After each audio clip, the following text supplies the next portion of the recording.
Querida Ana, yo sé que no vas a entender nada de esta video, pero yo sé que tú sabes que te quiero mucho. Tú eres mi querida Ana para siempre.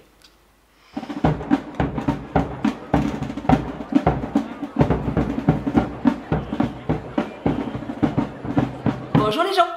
Je viens de filmer la vidéo sur les 10 femmes qui ont compté, qui ont marqué ma vie, et à un moment donné j'ai fait un petit aparté sur Ana, et donc je me suis dit que j'allais lui dédier une vidéo. Alors pour cela il faudrait que je puisse parler en espagnol, puisque Ana est espagnole et elle ne parle pas français, mais il se trouve que mon espagnol est bien rouillé et que je n'ose pas le faire.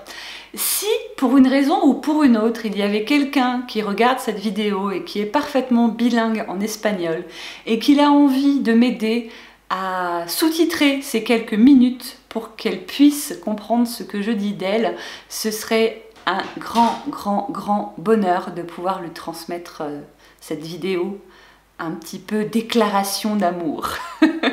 Je vais juste vous parler d'une amitié comme on en vit parfois quand on est petit et puis qu'on se dit ça ne durera pas et qu'au final ça dure. Parce que dans ma vidéo sur les femmes qui ont marqué ma vie, je vous ai beaucoup parlé de celles qui n'étaient plus forcément là. Mais il se trouve qu'il y en a, vous vous dites non mais de toute façon ça durera pas, et donc ça dure. Ana, je l'ai rencontrée quand j'avais 15 ans, j'étais en 3e, c'était les vacances, j'étais avec ma maman et mon beau-papa et une copine. Nous sommes allés à Torrevieja, à côté d'Alicante, donc en Espagne. Et nous avions loué, enfin mes parents avaient loué un petit appartement dans ces grands centres résidentiels qui sont tout fermés avec une piscine au milieu. Et j'ai passé donc je crois 15 jours là-bas. Et j'ai rencontré donc Ana avec ses copines à elle et plusieurs de ses copains, et elle était espagnole. Moi c'était mes premiers balbutiements en espagnol, donc on échangeait sans trop échanger avec des si, entiendo et no comprendo. Mais c'était, voilà, il n'y avait pas besoin de s'en dire beaucoup plus pour s'amuser ensemble dans la piscine, pour monter sur les toits, pour écouter de la musique. C'était juste un bon moment d'été, quoi. Et puis vous le savez, quand vous partez en vacances comme ça, à la fin de l'été, vous vous dites, bah on s'écrira, on s'enverra des cartes. Enfin, je suis en train de me dire que non, vous savez pas, parce qu'aujourd'hui on s'échange des mails ou alors on se prend en contact directement sur Facebook quand ça fait même pas 5 minutes qu'on se parle. Donc c'est pas la même époque. Mais à l'époque, on en était encore aux pigeons voyageurs, n'est-ce pas? Hein? Donc on avait échangé nos adresses postales, vous savez, les adresses postales avec les facteurs, la poste, tout ça, c'est bon, ça va vous situer? Et puis je me suis dit, bah voilà, je retourne à l'école, je rentre donc du coup en seconde. Putain, j'ai des doutes sur les dates, mais c'est pas grave. Et arrive Noël. Et à Noël, je reçois une carte postale d'Ana pour me fêter tout simplement, joyeux Noël et bonne année, truc de base quoi. Ça non plus, ça doit plus être des trucs de base maintenant. Mais à l'époque, ça se faisait beaucoup d'envoyer des cartes postales et pas seulement à nos grands-mères. Oh, je me sens vieille en tournant cette vidéo, c'est horrible. Et puis, je lui réponds. Ah, je suis bien élevée, moi je réponds aux gens, j'essaye. Ça aussi, ça a bien changé. Et s'ensuit une correspondance qui va durer jusqu'à aujourd'hui. Sauf qu'effectivement, on a remplacé les cartes postales par Facebook. J'ai donc rencontré Ana pour la première fois en 95 et il se trouve que je suis retournée en Espagne toute seule comme une grande en 98.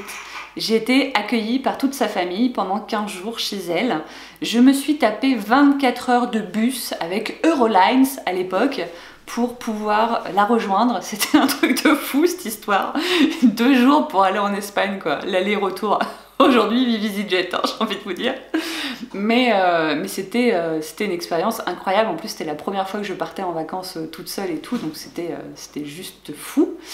Et puis voilà, 15 jours merveilleux qui ancrent encore plus notre amitié, qui fait que quelques années plus tard, quand je me suis mariée, j'ai souhaité qu'elle soit là, même si malheureusement ça n'a pas pu se faire au dernier moment.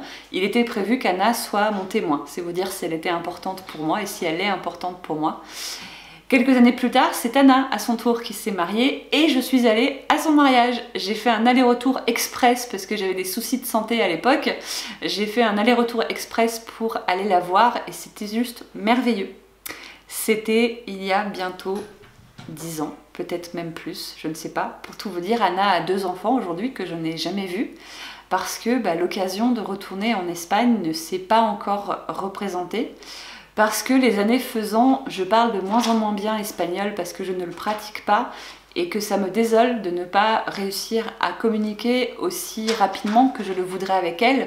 Et ce qui fait que j'ai tendance à m'éloigner d'elle parce que quand elle m'écrit, je suis frustrée de ne pas avoir la capacité de lui répondre rapidement, de ne pas pouvoir l'appeler et d'avoir une conversation fluide. Vous imaginez bien qu'aujourd'hui, avec le cancer, ou en tout cas avec les effets secondaires du traitement qui me rendent un peu neuneux, je vous l'ai évoqué plusieurs fois en vidéo, j'ai du mal à trouver mes mots en français assez régulièrement, assez fréquemment. C'est pas des bêtes de mémoire, mais j'inverse des mots en fait, ou je bug, ou je fais beaucoup de et c'est très désagréable déjà de le faire dans sa propre langue, de se rendre compte qu'on perd en richesse au niveau du vocabulaire, comme quand je fais certaines vidéos où j'arrête pas de dire c'est bien, c'est intéressant, j'ai trouvé ça rigolo, et que je me dis mais bon Dieu, il est passé où ton dico intérieur quoi. Et imaginez qu'en anglais et en espagnol c'est encore pire. Voilà, donc je parle de moins en moins avec elle. Alors elle m'a dit plusieurs fois mais on s'en fout, fais un coup de reverso et voilà, mais ça me frustre, donc je ne le fais pas forcément. Mais aujourd'hui Anna est toujours dans ma vie. Donc c'est pas forcément les personnes qui sont le plus proches physiquement de vous, qui sont le plus proches émotionnellement de vous. Ça vaut le coup de parier sur ce type d'amitié, ça vaut le coup d'essayer, ça coûte rien. Et ça fait vraiment, vraiment, vraiment beaucoup de bien. Donc si vous avez la chance d'avoir ce type d'amitié, mais préservez-les le plus longtemps, le plus forcément, c'est-à-dire de vraiment les serrer. C'est pas forcément, c'est fortement de les serrer très très fortement contre vous, d'en prendre soin parce que ce sont des choses exceptionnelles à vivre. Voilà. Donc Anna fait partie de ces femmes qui ont compté pour moi, qui comptent, non pas qu'elles soient présentes dans mon quotidien, mais parce que les jours où ça ne va pas, les jours où je me sens triste, les jours où je me sens seule, je sais que elle est là. Et que si, d'un claquement de doigts, je pouvais être à ses côtés, elle me prendrait dans ses bras et elle me serrait très très fort.